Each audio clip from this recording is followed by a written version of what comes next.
I'm doing well. Thanks for being here today. You're welcome, thank you. All right, guys, stand close as always. So make sure we want to get you in the shot. Come on up.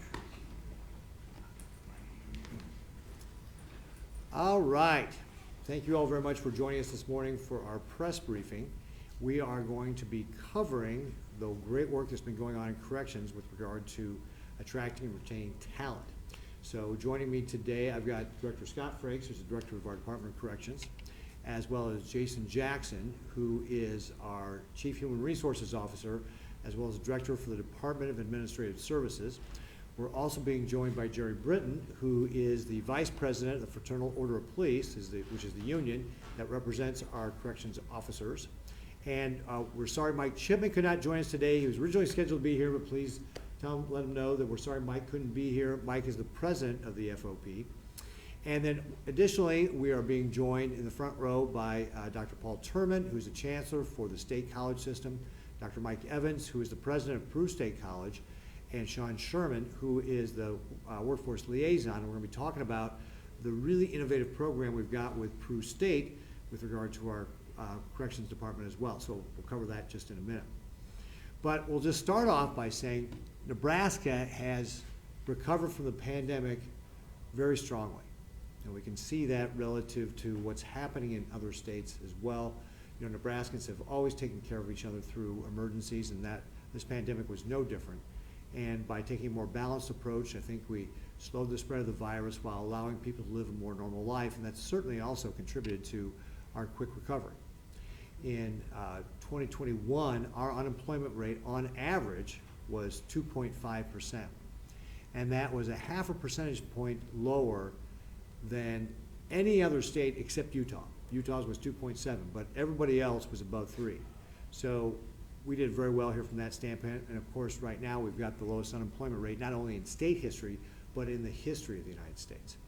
And that's great for Nebraska families. You know, for example, the N.E. Casey Foundation says Nebraska is the second best place for children's economic well-being. And to me, that all goes together. When you've got jobs for Nebraska families, then you have the opportunity to be able to take care of children. So that all goes together. But it also creates a challenging hiring environment for Nebraska employers, and our Department of Corrections is no different.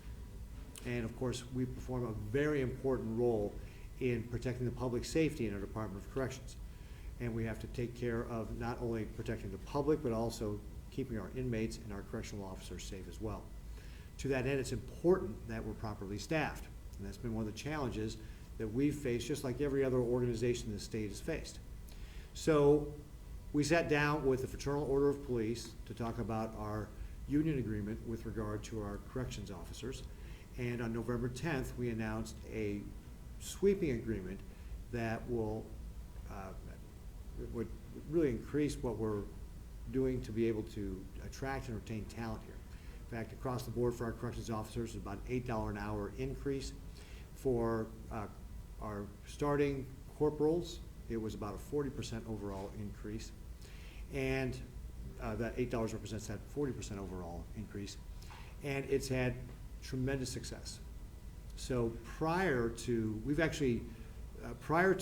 announcement, you know, throughout 2021, we were getting about 34 applications. After that, up until this point, we're getting about 96 per week. Sorry, 34 applications per week versus 96. So we've nearly tripled the number of applications we're receiving per week with regard to that. And in fact, that's allowed us to be able to cut our staffing vacancies by more than half. So again, prior to the announcement of this agreement, we were at 427 vacancies, and now we're at 206. So a tremendous change with regard to that. So we're very pleased with that, that agreement and how the impact it's had on our ability to do the staffing. And of course, we think it's a great benefit for all of our teammates in corrections as well. So that has gone very, very well. I'm going to have Jason talk about that. But that's not the only good news story that we have. We also have a great story to be able to tell about the other innovations we're doing in the Department of Corrections. And one of those innovations represents what we're doing with Peru State College. So in 2020, I made a budget recommendation to the legislature, which they funded, to be able to establish a program with Peru State College to create basically an apprenticeship program. So for Students who want to major in criminal justice, they can take an emphasis on corrections leadership. And what that allows them to do is to be able to start working in our Department of Corrections and get that hands-on experience and get paid while they're doing it, and really help them with regard to their career in that correction. So a very innovative program that is, to my knowledge and to all of us here, we don't believe there's another program like that anywhere in the country where a corrections department is working closely with somebody in higher education like Peru State College to be able to do that. So we're very grateful. Chancellor Turman, thank you for your support in that. Dr. Evans, thank you very much. Really appreciate it. And then Sean, all your great work in making that program all to come together. You're the one that actually has to do all the work, right? So a great innovative program there. So with that, I'm going to go ahead. Director Jackson is going to say a few words. Director Frakes is going to say a few words. And then, as always, we'll open up to questions on this particular topic. And with that, I'm going to turn it over to you, Jason. Great. Thank you, Governor Ricketts, for the opportunity to represent you and represent the state of Nebraska in negotiating this historic mid-biennium contract adjustment, and the opportunity to be here today to share some updates on our successes. Under the governor's leadership, we've had two priorities that have been an enduring feature of our administration, one of which is valuing our teammates, and the other is investing in public safety. When we sat down with FOP Lodge 88 last fall to negotiate this agreement, that was very much in keeping with those priorities. Our corrections officers are a special group of people. Every day they put on the uniform of the state of Nebraska and go and serve and subordinate their own personal safety for that of their community and their neighbors. And that's deserving of considerable recognition. Last fall, the governor issued a call to action to our negotiating team and the leadership of the Department of Corrections to fix our staffing challenges at the department. In response, the state was fortunate to have a great partner in FOP Lodge 88 who could sit down and work that problem in a very collaborative spirit. I want to join the governor in expressing my gratitude to you, Jerry, of course, Mike, who couldn't be here today, and your entire leadership team at FOP Lodge 88 for that support. And that mutual commitment has, and spirit of collaboration, has led to the results that the governor shared. At the bargaining table, both sides had a very collaborative approach, which was a stark contrast to the typical management-union bargaining relationship. And that collaborative spirit has endured in the form of ongoing union management meetings that are allowing the state, the Department of Corrections, and FOP to confront issues before they become problems so that we can sustain the momentum that we've recently developed. While compensation has been a big part of our recent success, I'd be remiss if I didn't also give a shout out to our human resources practitioners at the Department of Corrections who have done a considerable job with process improvement over the past year, to include streamlining our communications, streamlining the application process, getting better at marketing our positions. For the first time, we're involving uniformed officers in the recruiting process, and even getting aggressive about recruiting people from out of state. And all of those efforts collectively, and strengthened by the partnership that we've enjoyed with FOP Lodge 88, has contributed to these recent successes and the renewed sense of optimism within the Department of Corrections. So I want to conclude by just again thanking Governor Ricketts for your leadership, Scott, you as well, our human resources practitioners at the Department of Corrections, and of course, Jerry, Mike, who couldn't be here today, and your entire leadership team. Thank you for the support that we've enjoyed. And with that, I'll hand it over to Director Frakes. Sir. Jason. I have a lot that I'd like to say, but I'm going to try and find the right balance. I have to repeat it, though, again. We wouldn't be here today if it were not for the incredible support of the governor,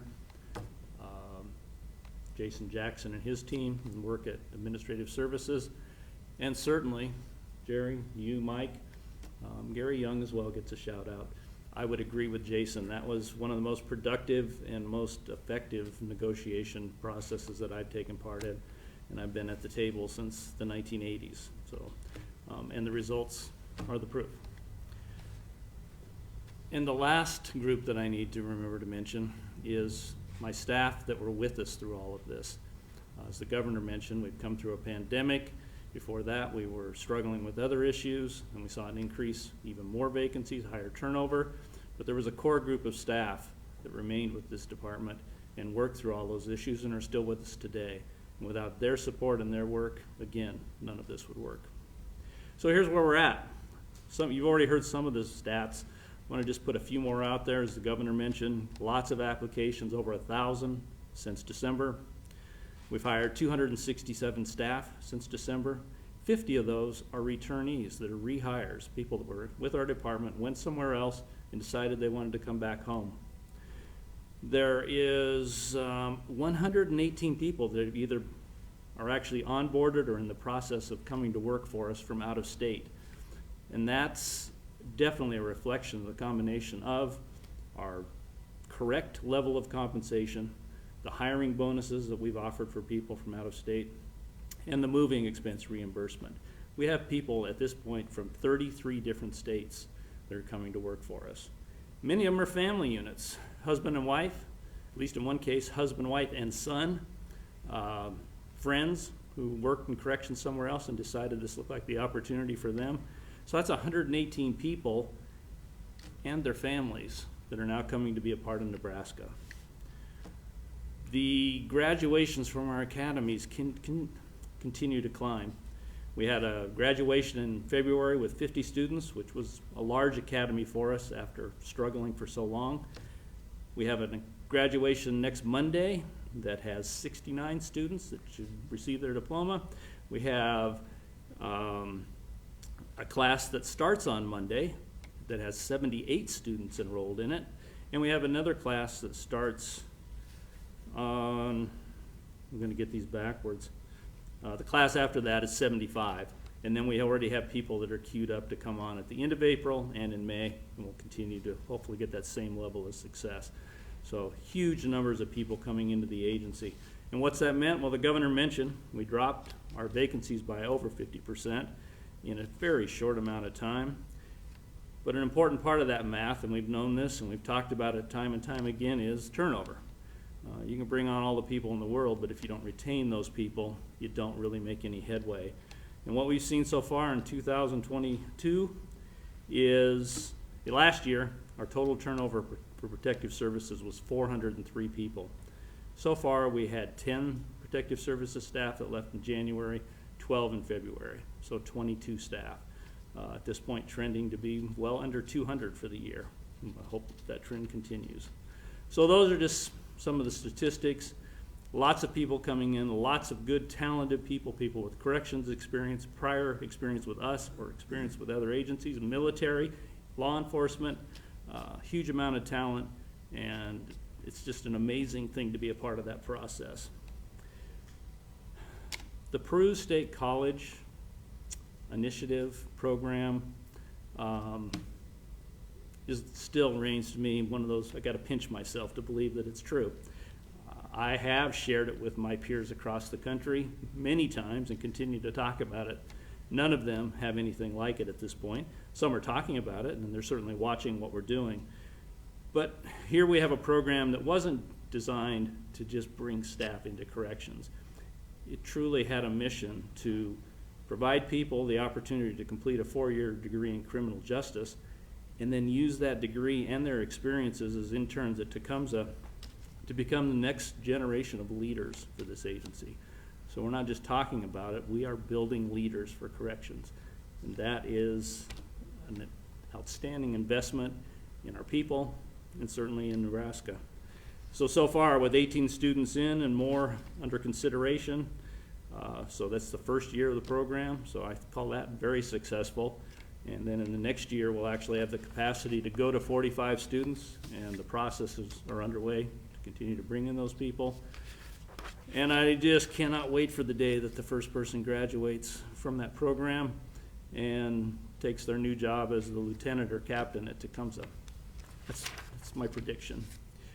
Another thing that we've worked on hard, though, because of coming back to this issue of turnover, is employee engagement. Because we know keeping people is even more important than hiring people. Got to do both, But if we don't keep them, we're never going to get ahead. So we've done a number of things. We've had a partnership with Gallup since 2019 to work on strengths, employee strengths, staff strengths, teammate strengths, and engagement. We've had a number of leadership academies. We kind of struggled a little bit during the pandemic, but we're back on track offering our leadership academies. We send people to the Governor's Leadership Academy and to the Leadership Academy that's done through Administrative Services.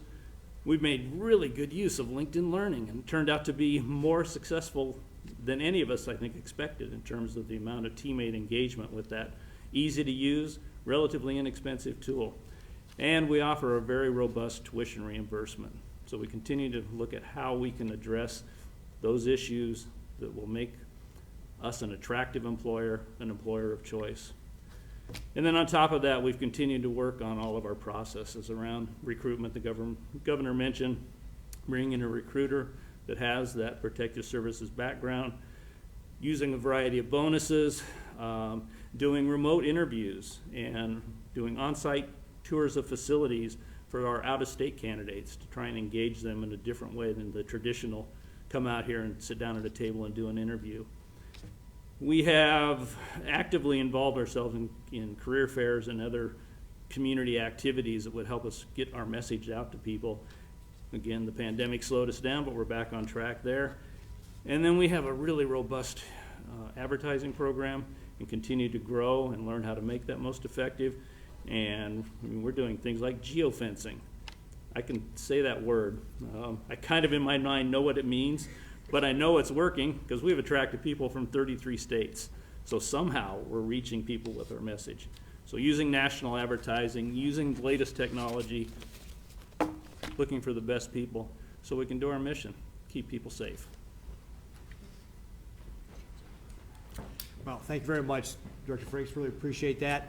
And again, I just think we've got a lot going on. We've got more work to do in corrections, but with the help of the FOP, we've really been able to increase the amount of people coming into the organization, which will have benefits on so many other different levels with regard to security for both our teammates and the inmates, being able to deliver programming, all the benefits that will come with being appropriately staffed. So again, Jerry, I want to say thank you to the FOP for your collaboration through this process. You've been wonderful partners as we've gone through this. And of course, we appreciate everybody, all of our teammates in the Department of Corrections. Again, the women and men who serve the state of Nebraska and the Department of Corrections really are heroes. They have done a lot through this last 2 years to be able to adapt to the changing environment with regard to the pandemic, taking steps to be able to keep our inmates safe and to be able to do the same thing with our corrections officers. So they really should be lauded. So if you do see corrections officers out there, please tell them thank you for what they're doing to keep people safe, which is of course our mission at the Department of Corrections, keep people safe. All right, so with that, we'll go ahead and open up to questions and answers. We'll take questions on this topic. If we have time left over, we'll hit other topics. Yeah, Paul. How many facilities are still under emergency staffing, and how, if they are, how long will that last? Yep. So we still have modified operations with scheduling at Tecumseh, at the Nebraska State Penitentiary, and at the Reception and Treatment Center, so 3 facilities. The question to be answered is, at what point will I have the right number of staff that are hired, onboarded, trained, ready to go, deployed, that we can make that decision. So we've already started the conversations. It'll probably happen in phases. We'll bring back, such as Reception and Treatment Center, RTC, is currently on a 4-day, 12-hour operational schedule. So the next step would be to get it back to a 7-day, 12-hour schedule. And then as staffing continues to improve, get it back to a 16-hour day. NSP is on a 7-day, 12-hour schedule. So the conversation is, at what point do we think we could be ready to move back to a 16-hour day? So we're talking about it, we're looking at it, but I'm not going to stick a date to anything right now. Are you still busing people up from Omaha? How many are you? We still have the detail crew. We did have 2 Just remember to repeat the questions. right. Thank you. Thanks. So Paul asked, are we still busing staff from Omaha to other locations? Those are our special detail crews. And we had 2 crews. We still technically have 2, but we're in the process of dismantling the crew that goes to the Nebraska State Penitentiary. So Within a few weeks, we'll have just the one crew going to Tecumseh. It is fully staffed. It may even have one or two extra in it for a little while. So it's How many workers are you? I think 84, it's 82 or 84 positions in the special detail at Tecumseh. And what's happening with your overtime hours and also with the lockdowns and other restrictions on inmate activity? So the question twofold is, one, our overtime, and the other piece of limited movement within our population. So I'll spin it around, go back to, because that really ties back to these three large facilities, our large high-security men's facilities, where we've had ongoing adjustments to operations, and those are still in place, but under consideration to be improved. Other than that, we're not seeing any restrictions or modifications of inmate movement due to staffing across the system. And those facilities have been operating successfully under their revised schedules for the last several months. The overtime piece, the first thing we saw was a noticeable downturn or reduction in mandatory overtime. I would mostly put that to the fact that we increased the payout rate to 2 times instead of 1.5 times. So that's a pretty good incentive, double time pay for overtime. Connected to that, though, of course, is reducing the number of vacancies. So while we've had this incredible success with hiring and record low turnover, we're still a few weeks away from fully appreciating and feeling the effects of that, because those people had to go to academy, go through their on-the-job training before they were fully ready to be deployed. By April 1st, we should see a significant downturn in overall overtime for the agency, and based on our numbers, that should continue to get better as we move into summer.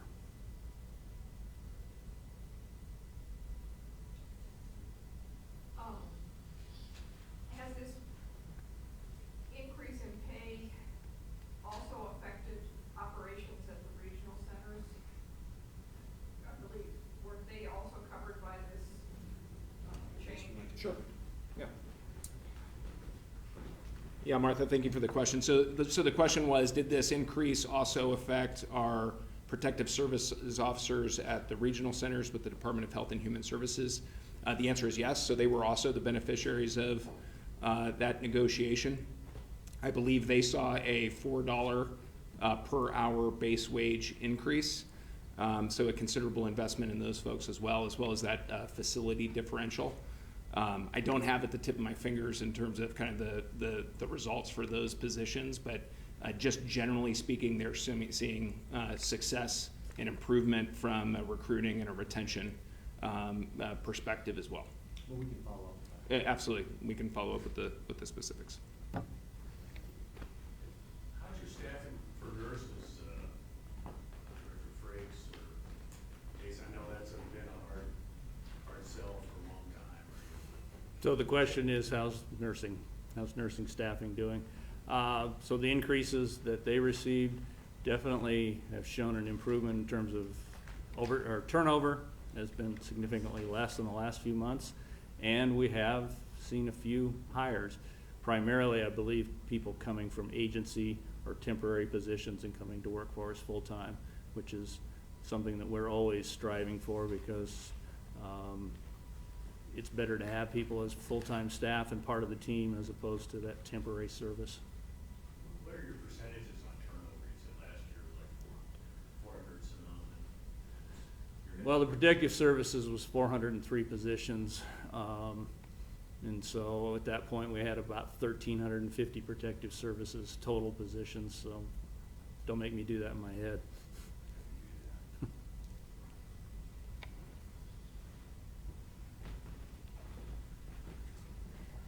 Other questions on this topic?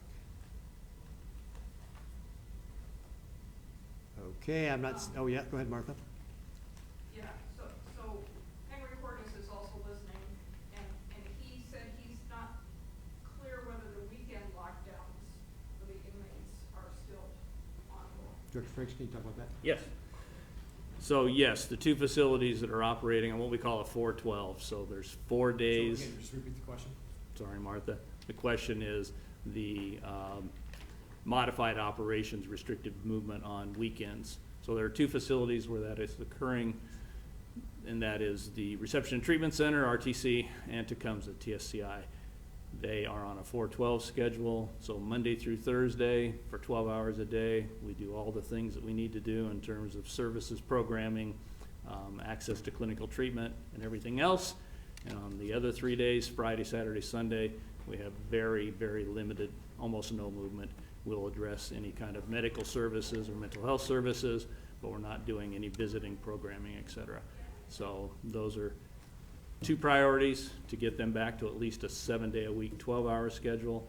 And then ultimately, the goal is to get those two facilities, as well as NSP, that's running 7 days a week, but on a 12-hour day, to get all three of them to a 7-day-a-week, 16-hour-a-day operational schedule. And we're on the right path. And do you have a timeline on that? No, not yet. If I put a date out there, then someone will be saying, why didn't you do that when you said you would? So we're working hard on it to figure it out, though. But it's April, so date, I mean, you're saying by April, you have these new recruits online and working. Well, again, I'm not gonna let you try to pigeonhole me I into think, a debt, when he but, said by April, we should start seeing the overtime being impacted. yep. And staffing numbers at a place where now we can do the planning. Because there is a union component to it, we need to sit down at the table and make sure that we work hand in hand with our partners on the union side, because there's a lot of staff that are impacted. So we'll have to talk about what's the right approach in terms of bidding the positions, getting people into the positions with the changes in hours, and a number of other things. So it's not one of those where we can make the decision on Friday and implement on Monday.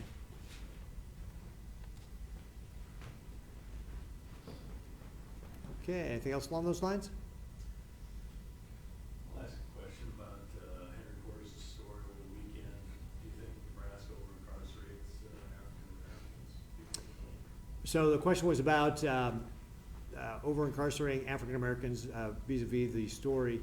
One of the things I was interested to finding out more in the World Herald article, which was not really explored very much, which is who are the victims? So who are the victims of these crimes? And I think that would also help shed some light on the overall what the incarceration rate in Nebraska is. So I think that needs to be fully vetted out before you can start answering the questions you asked there, Paul. I would point out that some of the things that we are doing here at the state are, working to engage community leaders, for example, in North Omaha. We've got our Economic Inclusion Summit, working on how we can create more job opportunities. The state of Nebraska has opened up our office there for both the Department of Health and Human Services as well as the Department of Economic Development. And our director, Tony Goins, has placed a lot of emphasis on creating job opportunities both in North and South Omaha. So we're continuing to do that. And actually, you see that reflected in part in our unemployment numbers. So if you look nationally in 2020, we don't have 2021 numbers yet. Unemployment rate among African Americans, I believe, was 11.4%, versus here in Nebraska it was 5.9%. So we obviously have more work to do, but we want to continue to create those opportunities, because I think, as pointed out in the article, that's one of the ways that we can help mitigate the incarceration of African Americans. Do you know if they opened a labor office in South Omaha? I- They've been talking about doing that, open an EED office, a workforce office in South Omaha. So with regard to South Omaha, Paul's asking, have we opened an office in South Omaha? We've not opened an office, but we do have somebody assigned to South Omaha. I can't think of the person's name off the top of my head, but I know that that's one of the charges that I've given to Director Goins, is to not only work on North Omaha, but also South Omaha with regard to that engagement and how we look to create more opportunities in South Omaha as well.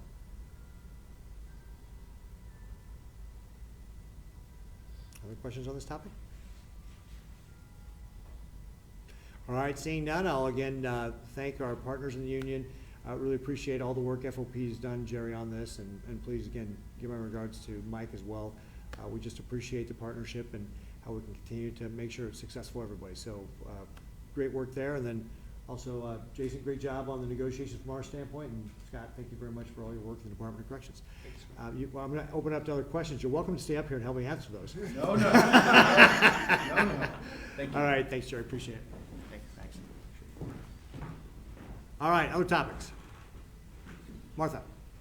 Governor, the Appropriations Committee sent you a letter asking, urging that you apply for the additional emergency rental assistance money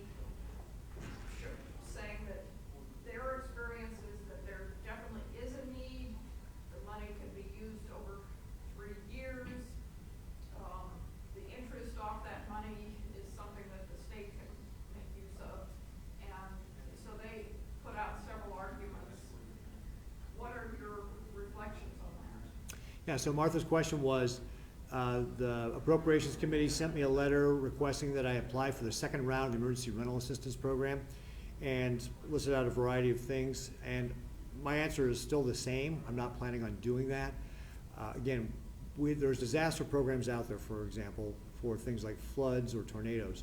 And when we have those disasters, we apply for those dollars.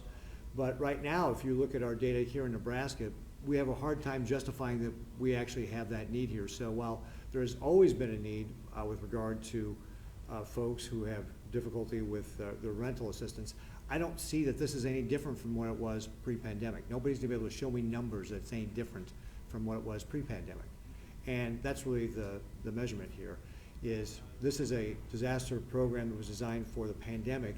And when you look and see that we've got the lowest unemployment rate in the country, you look at the people who have, or the amount of applications we've had for this, we've got plenty of money that's gonna last us through the end of the year. We can already see our cases are dropping dramatically, our hospitalizations have dropped below 200. We just don't have a justification for it. Governor,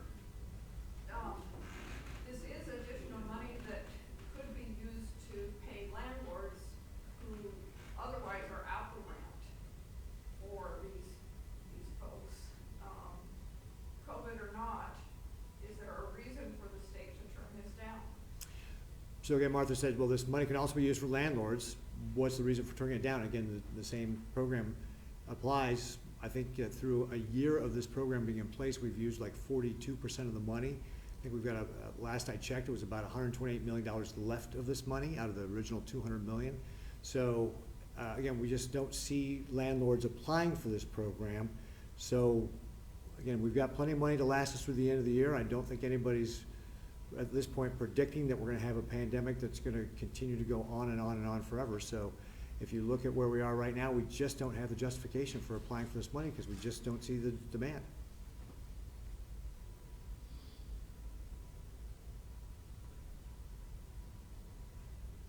Other questions? All right, seeing none, thank you again all for joining us here today. Appreciate the chance to talk about the great work and the great partnership between the Fraternal Order of Police and our Department of Corrections, the ability to be able to attract and retain our teammates, and ultimately how it's going to have a big benefit for all of our folks in the Department of Corrections, both our teammates, our inmates.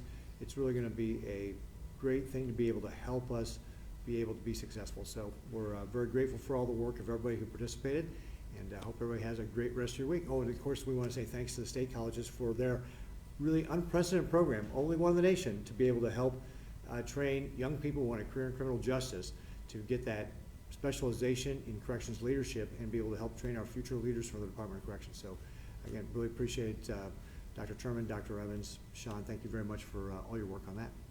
And so everybody have a great day. Thanks.